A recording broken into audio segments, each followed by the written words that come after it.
All right, so it's been a couple days since Feixiao came out, and we do have the Prydwen tier list. I do think I'm a day late on this, but I did want to collect my thoughts on it and also test out Feixiao myself, because it did take me a bit to actually pull her, but now that I have tested her out, and I am going to have a showcase kind of video go out over the next few days, but I do want to give my thoughts on the tier list here. Shoutouts to Prydwen, of course. They do collect a ton of data, have like a really nice database website for not just Star Rail, but for quite a few gacha games actually. So definitely a really good resource as well. But this is their tier list. We are focusing on the Memory of Chaos side, and this is gonna be one of those videos where I kind of just yap and give my thoughts. So if you guys want to have me on in the background while I talk, that's all cool. But I'm gonna go through each kind of section here and give my thoughts about the character placements, and I'll go for the section to the list. I'll kind of go from left to right, starting with the DPSs, then the specialists, then the amplifiers, and then ending with the sustains. So let's start out with what you all came here for. It's Feixiao in tier 0, which is the highest tier that they have here on the list. And this is 100% justified, because as you guys will see when I do my showcase for Feixiao, she performs ridiculously well, and I have her in like a pretty budget kind of build. I don't even have her signature. I want to get her signature, but I don't even have it yet. And her numbers are still very capable and are doing really well getting through content for me. So Feixiao definitely deserves to be that tier 0, especially pairing her up with Robin, pairing her up with March. I haven't gotten to build Moze yet, but I'm sure he's also going to work extremely well from what I've seen. But yeah, she's up there for sure.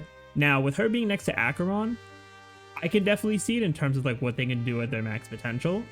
But at the same time, I feel like Feixiao is probably going to be, in terms of like overall investment for the account and for the team as a whole, you're probably going to be able to have a bit less, cost for your investment to use Feixiao.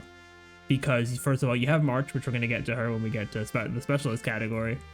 But then also, Follow-Up just has a ton of characters, which is really good. And Feixiao doesn't... I personally don't even think she needs her signature light cone to do well. Now, it's going to boost her up immensely if you have her signature, but it's not like a need. Whereas for Acheron, you do kind of have that need, because I'm running her on Good Night Sleep Well at S3, I believe, and my Acheron is not that great. So I definitely think Acheron, could be a bit of an interesting one, especially if she doesn't get more light cone options. So we'll have to see about that. But her damage, when she is built up properly, it's still no joke. So I still think she's worthy of tier 0. But if they put more characters on the same kind of level of damage, but make them easier to use at either their full potential or close to that, that might not be the best thing for Acheron. So now moving on to tier 0.5. So just a cut below, we have Dr. Ratio and Yun Li.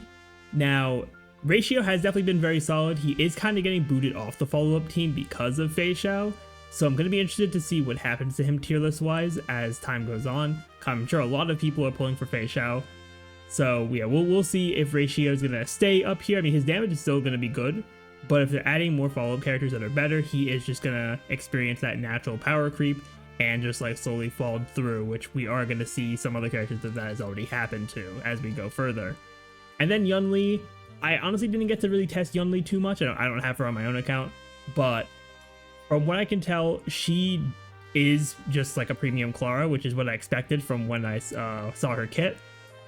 And that kind of archetype, while it is a little RNG dependent with like, oh, they need to get hit and whatnot, there are ways to alter the aggro values for her to make her get hit more.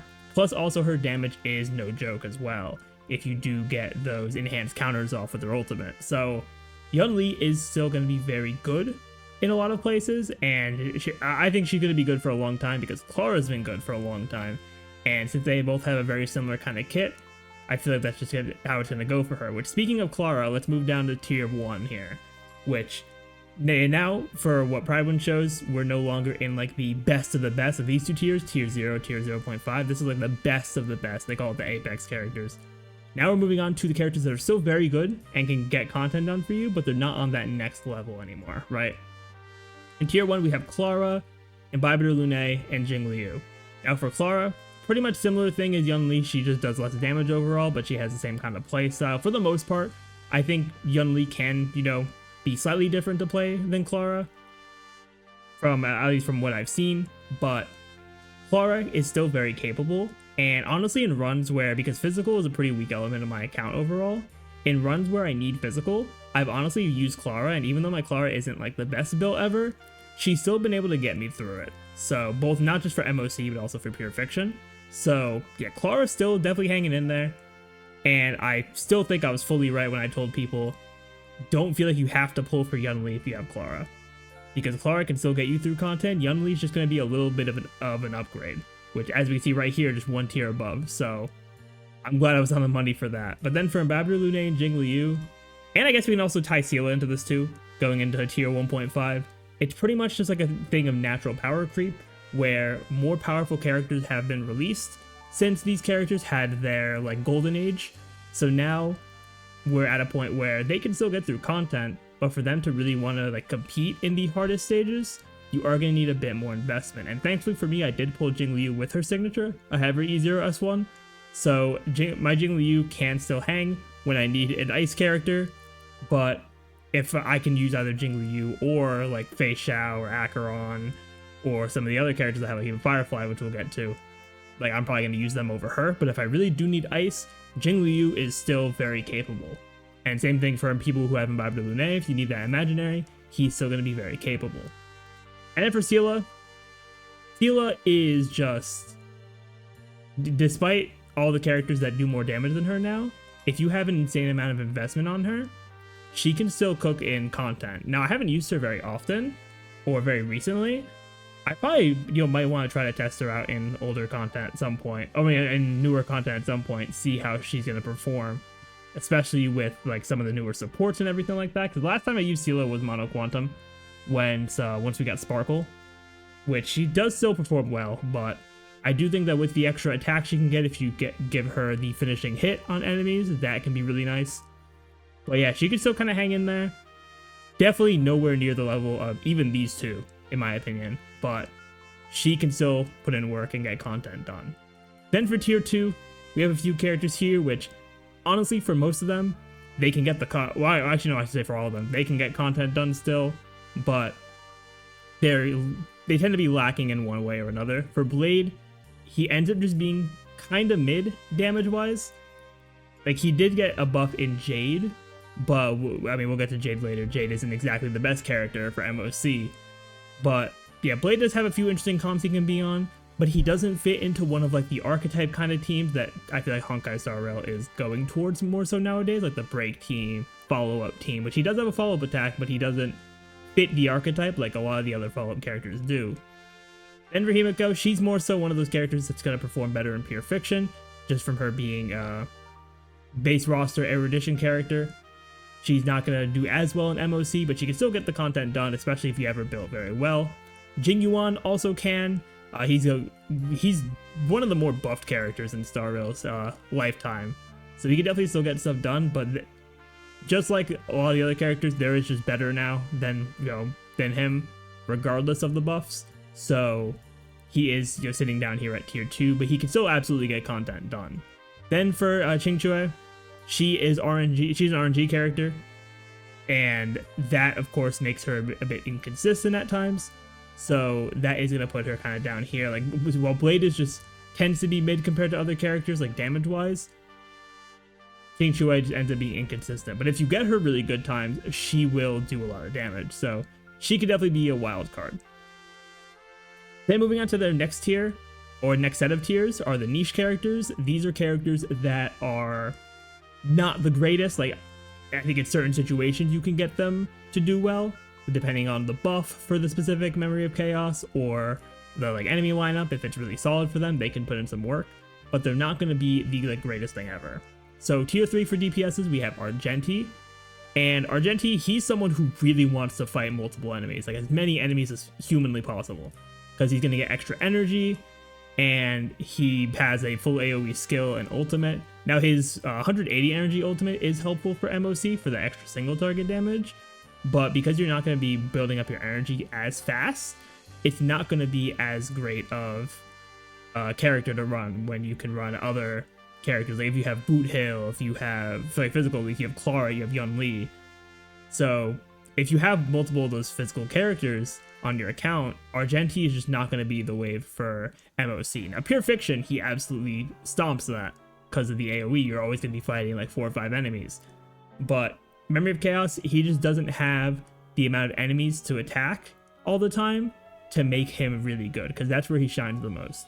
Then tier 4, we have Misha and Serval, and these two are, I think, the definition of they will do really well in very specific situations. For Misha, if you can find a situation where you're fighting just one enemy and you're able to get his 10-hit ultimate with the whole like freeze chance and everything and doing a ton of toughness bar damage, Misha can look really good.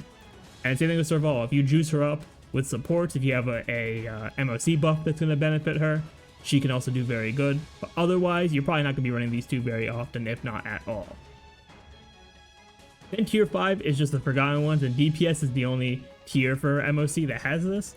These are just the characters that are pretty much dead to rights when it comes to their relevancy in the meta. You're not really going to see them do too much. The only one here that honestly has had like MOC relevance, just depending on the buff, is Yang Sheng. I could see him get moved to tier 4, just because depending on certain buffs, Yang Sheng could be really good. Plus also, if you run him with a shielder, he can possibly do some work, but if he gets hit at all, he loses all his value and he has to reactivate his talent, which is really annoying for him. But other than that, this tier I think is fine, and pretty much all the tiers for this I think are fine as well. I don't know about Seela being up here by herself, honestly, and not being tier 2, but I can see it depending on the situation. Seela being better because of her resurgence procs. But yeah, overall, those are the DPS ones. So now let's move on to the specialists. So these are pretty much like damage dealer category. It's like your typical kind of damage dealer. Specialist is if you're dealing damage in a unique way, which is pretty much break and follow up. And dot as well. So starting at tier 0, the best of the best is Firefly. I don't think I need to really talk about Firefly that much. We all know how good she is, especially with her team. She's pretty ridiculous. So then next up we have tier 0.5. We have Boot Hill and Topaz, which I honestly 100% agree with these two being here. Boot Hill being a character that is really good, but at the same time I do think that he's not quite on the level of Firefly when it comes to damage, especially since he is single target. But he is still able to do a ton of break damage and is definitely not to be slept on. Whereas for Topaz, she is absolutely, in my opinion, in terms of like DPS style characters, I think she's the most timeless DPS. Just because not only does she have the like specific buff for follow-up, but also she just is generally still doing some very solid damage. Plus pairing that with follow-up getting constant buffs now. We have March, we have Moze, we got Feixiao as our most recent ones, and also Young Li. Topaz is going to be relevant for a long time. On the same level as someone like Kafka, who we're going to get into, because Kafka is a similar kind of situation for Dot, but because of how often we're getting follow-up buffs and new characters in comparison to Dot, and in comparison to the break team, Topaz is an insane character. And her value is really crazy for support characters, like non-harmony or nihility characters. So she definitely does deserve being into tier 0.5 here.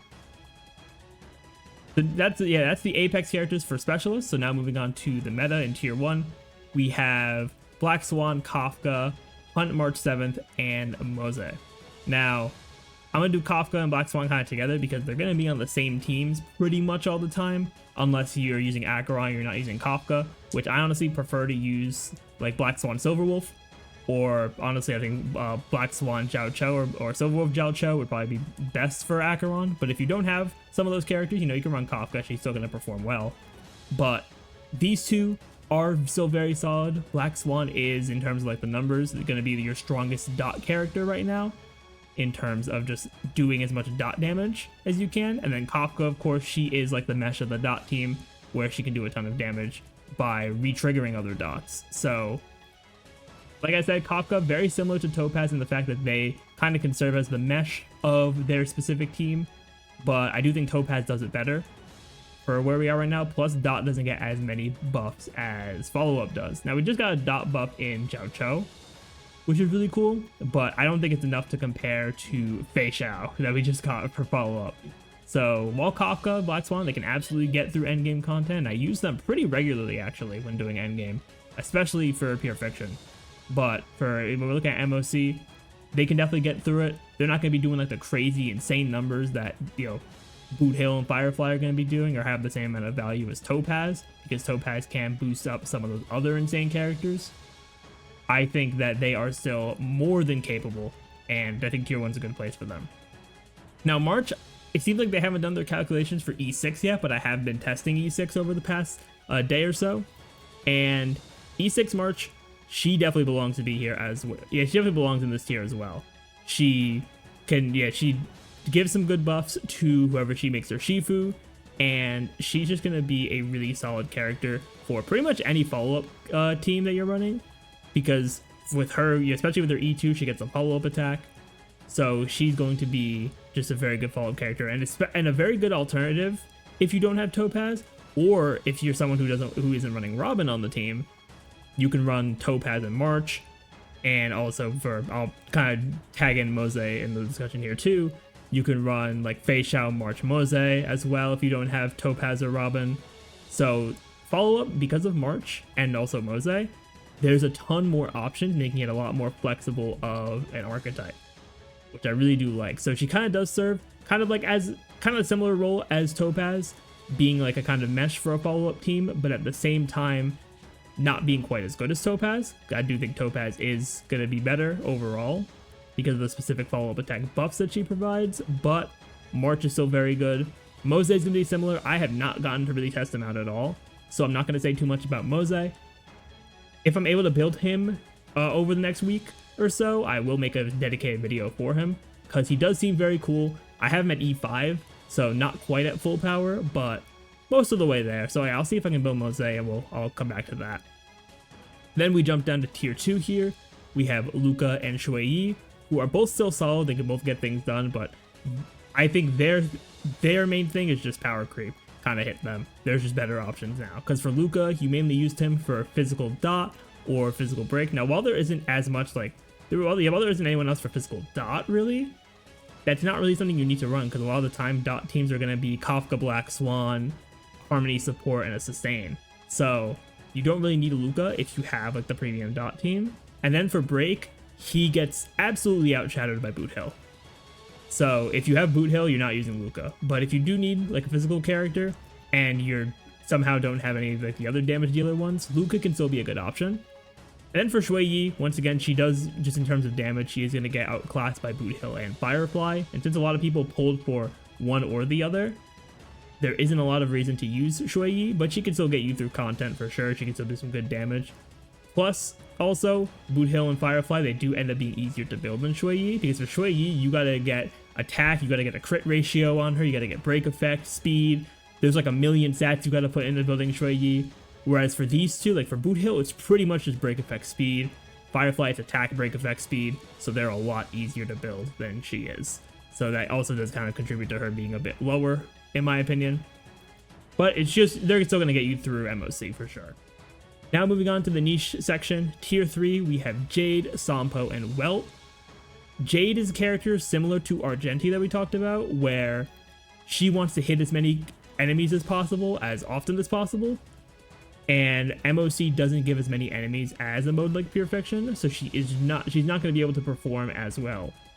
And as you can see, because we can kind of like peek at where she is on the other tier, that she's tier 0 for Pure Fiction. I think she's probably the best character for Pure Fiction right now, because she benefits not only from being able to do AoE and blast damage, but she also does benefit from running her with another AoE erudition character and just getting a ton of damage in. So, at Jade, she can get through MOC, but obviously, it's not her best place, and other characters are just going to do it better. For Sampo, it's very situational at this point. I think if you're running a stage with a very strong win weakness, you can get away with running Black Swan and Sampo. That is actually something I tested back when Black Swan came out, and it is actually pretty solid. My Sampo isn't very well built though, so it could be even better, but because I believe it's Sampo's E4 can trigger Wind Dot, it'll also trigger Black Swan's Arcana, so you can get some very solid damage instances by using Sampo. But again, it's a very niche thing, because you are just going to generally perform better by running Kafka instead. Then for Welt, Well is definitely a character that I want to use more when I have the time to actually properly invest in him, because he is really good at delaying. People do run him as a sustain. You could also run him as a DPS. He is a very versatile character, but just compared to other options for, you know, damage dealers or for like sustain kind of characters, there are just better options overall.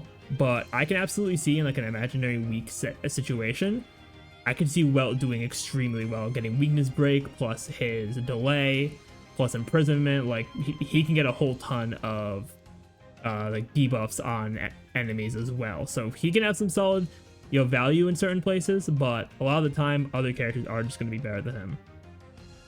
Then for tier 4, the last tier for specialists, we have Sushang and Fire Trailblazer. And both of these are pretty much just outclassed in what they do. Fire Trailblazer so much so that they aren't even in the sustain category despite being preservation. They're over here as a break debuff kind of character, but at the same time, pretty much every other break character and debuff character is going to do it better than them. They honestly fell off super hard, which does suck because they do have some cool animations and some cool abilities, but they're kind of just, yeah, I don't see people using Fire MC. People thought that they might have had some, you know, use coming back when Acheron came out because of because you can have a taunt on them, but they still don't perform that crazily, at least in my opinion. Then for Sushang, she is, yeah, she's cool, and I definitely wanted to try to use her more. But once again, pretty much all the other break characters, especially when we go up here, like Luca and Shuiyi perform better than her, and especially these two just blow her out of the water. And considering a lot of players have Firefly, you're realistically not going to be using Sushang. So yeah, overall for the specialists, I think it's a pretty solid list. I don't think anything really needs to change for it. Now obviously I'll test out Moze more, see how I feel. Maybe Kafka could be tier 0.5 if Dot gets more buffs as well. But for right now, I think the specialist tier list is fine. Now, to go on to the amplifiers, these are going to be your supporters and debuffers. Tier 0, we have Robin and Ruanmei. Now, Robin just got moved up to tier 0, which I honestly agree with. With the way that follow-up has been getting buffed recently, and the amount of value that Robin has now, I think these two are far and away the two best Harmony characters in the game. And for a while, I was like, okay, you know, I think Ruanmei's 1, Robin's 2, Sparkle's 3. But now I think Ruanmei and Robin might even be pretty close, because there's so many characters that Robin can benefit from and that she in turn can support with follow-up. And then Ruanmei, not only does she do really great break support, but she can also support just general like hyper carry really well. I mean, they both can. So I do think they're on a very similar level, especially with how many buffs follow-up is getting. So I 100% agree with this. Then tier 0.5, we have Sparkle and Harmony Trailblazer. This I also do agree with. Although Sparkle is mainly going to be good for a hyper carry kind of team, which I do also feel like the game is kind of moving away from for the most part. Like, you know, you can obviously use a bunch of characters still in hyper carry, but I feel like a lot of like the best teams now are archetype focused. They're either Dot or their break or their follow-up, and support like Sparkle is amazing for like a hyper carry team, but a lot of the time I feel like those teams aren't as used anymore. So I feel like that does kind of impact Sparkle a bit, but she could still be very good for that kind of role. And hey, if they release a really good, you know, hyper carry DPS that can work well at E0, and I say that because E2 Acheron actually works very well with Sparkle, but if they release one that could be really good at E0, Sparkle will definitely keep her relevant. So I think her being here is fine. Then for Harmony MC, they are you know, solely in the break team, but they are the ones that really make it work because of Super Break, and they're the only Super Break support in the game right now. So because of that, they're chilling in tier 0.5. They're not gonna move. I don't think that they're not on the level of tier 0, and because of the only Super Break support and because of how good Super Break is, they're not going down anytime soon unless we get another Super Break support, which if we do, we'll talk about that then, right? Now to go on to tier 1, moving into the meta section, we have Zhao Cho and Ting Yun. Zhao Cho is another character I didn't get to really test too much. I didn't really do much testing with the 2.4 characters, if I'm being honest, but from what I saw of him and the little bit I used, Zhao Cho is definitely very solid, especially with that vulnerability debuff he puts on. He's going to be able to help characters do a ton of damage, especially Acheron, who's already an insane DPS. But then also he can help out Dot as well, because vulnerability is separate from defense, like reduction and defense shred. So being able to have that on top of defense reduction, your damage is going to go kind of crazy. Then for Ting Yun is a very well-aging character, honestly. She is still able to give a ton of energy to a character, pairing her with the Dance Dance Dance light cone as well and making her fast. You are able to get a ton of support off of her. Now, she kind of has the same kind of thing with Sparkle, to where she benefits the most from running in a hyper carry setting, which is a bit less common now, just because of the way we're shifting more towards archetypes in Star Rail, or we have shifted more towards archetypes.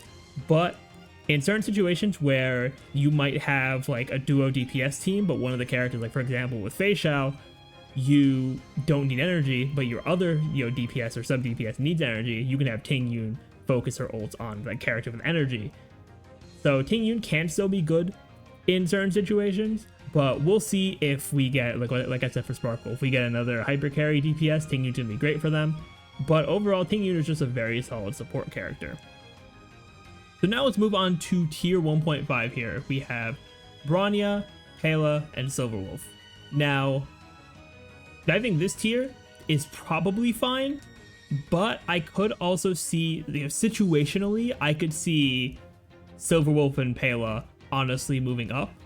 Because while I do think that, Bronya has always been like a really solid support character, but for one, she's outclassed by Sparkle. They do pretty much the same role, but Sparkle does more. She has the extra skill points, she has extra buffs as well, and also just, sure, the advance isn't as good, but I think Sparkle just overall ends up benefiting your team more, especially with those extra skill points, whereas Bronya is the opposite. She's not skill point friendly at all.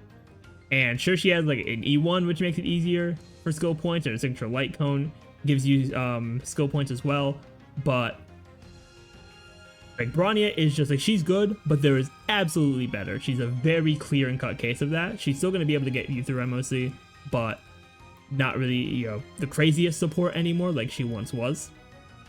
Then for Pela and Silverwolf, it really just depends on the situation for them. Now, Silverwolf did get moved down as of this tier list update, and I think what really hurts her is just the fact that she's single target.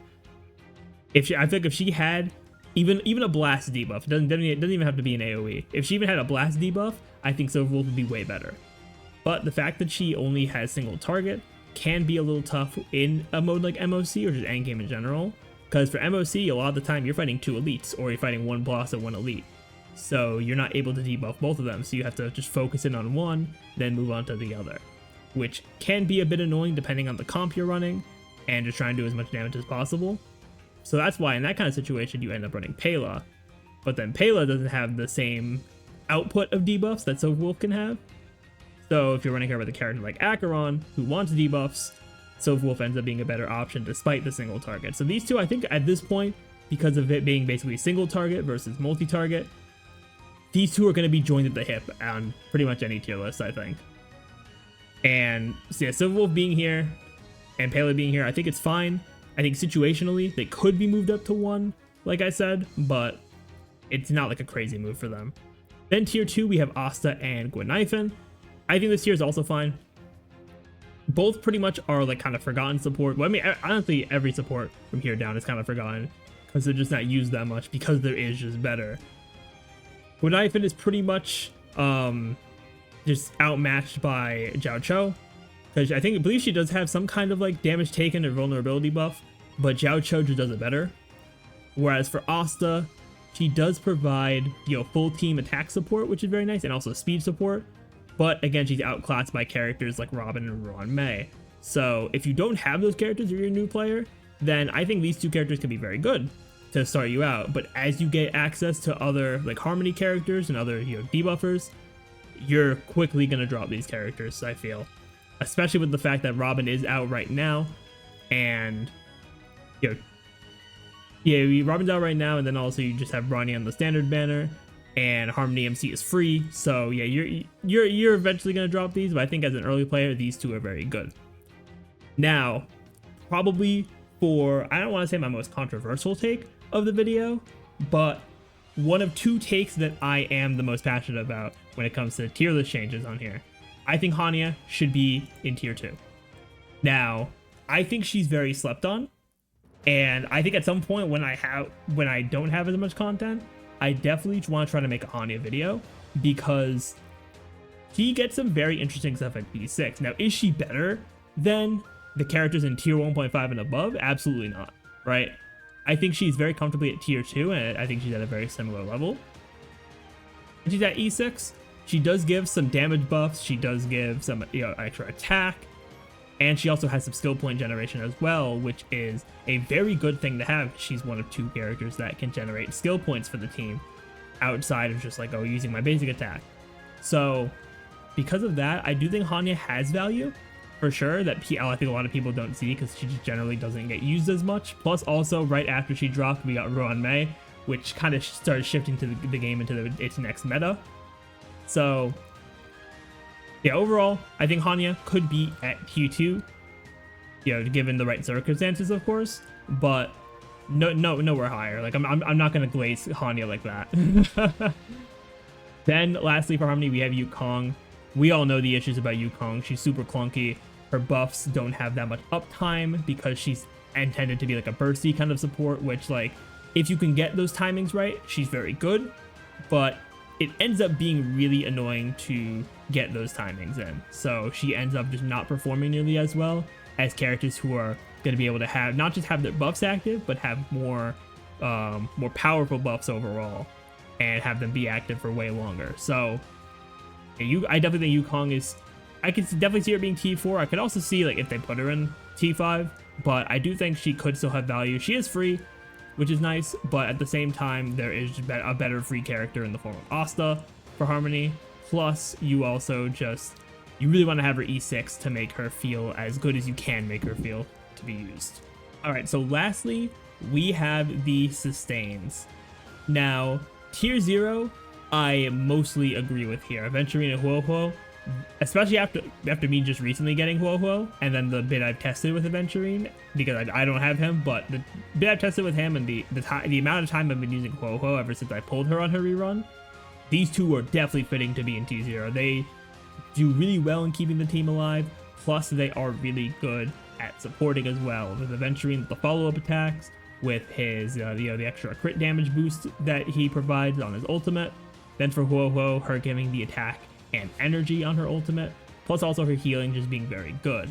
But the only thing I would change about tier 0 is that I think Gallagher should be there, personally. I think Gallagher is an insane, he's an insane sustain character.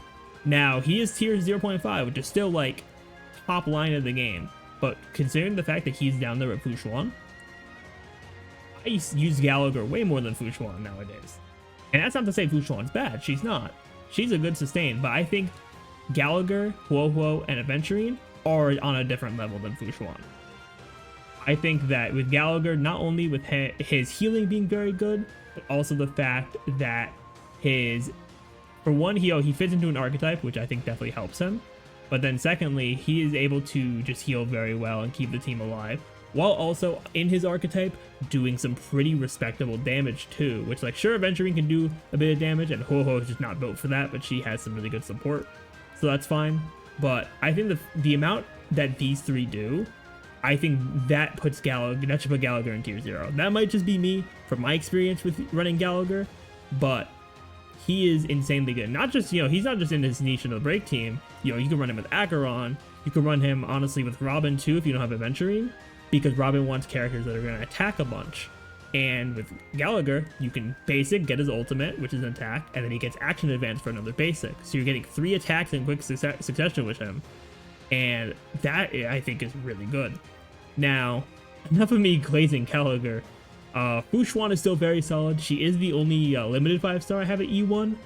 And she, giving the extra crit damage there, she definitely has some very good support.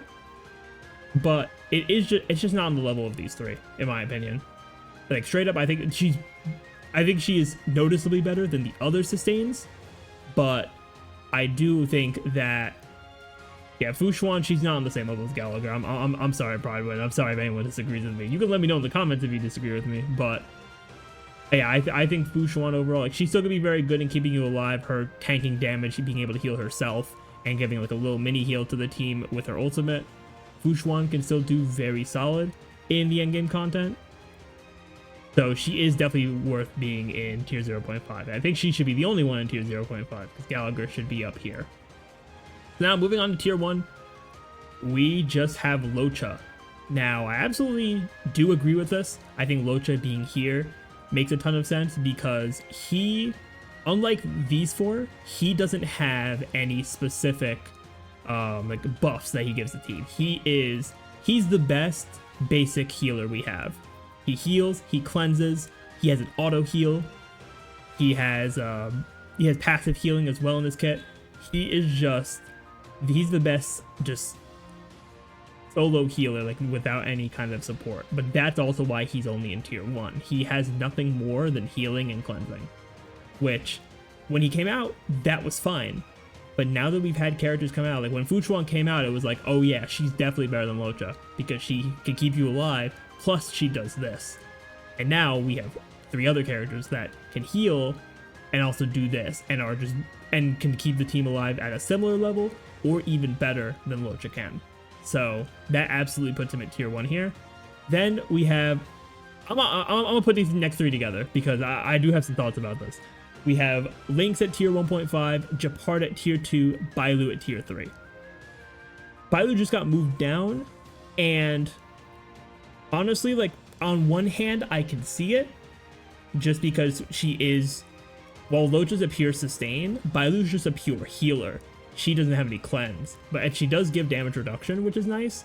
But in comparison to Gepard, whose shields are very easy to have 100% uptime for, and then Lynx that has the utility of passive healing plus aggro value manipulation with her skill is also very good.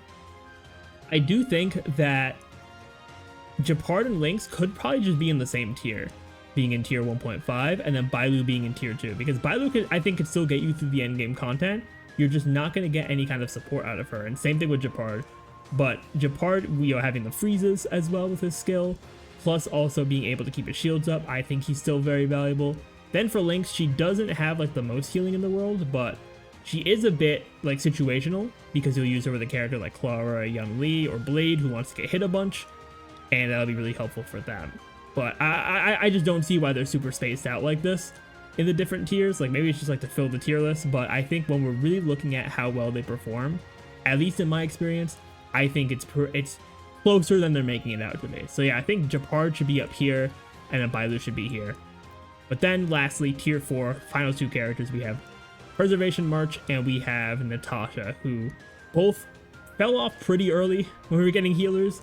Like once I pulled Bailu even back in 1.0, I was like, yeah, I don't want to use Natasha if I don't have to. Then, we get Locha, who's insane, but I ended up skipping him. And once I got Fushuan, it was over for Natasha. And I never really built March, but she does have some niche utility in certain places. Like if you're running a comp that's focusing on freezing, she does have follow-up attacks as well. She can also influence aggro value, so she can be good as well with Clara and Young Lee with her shields.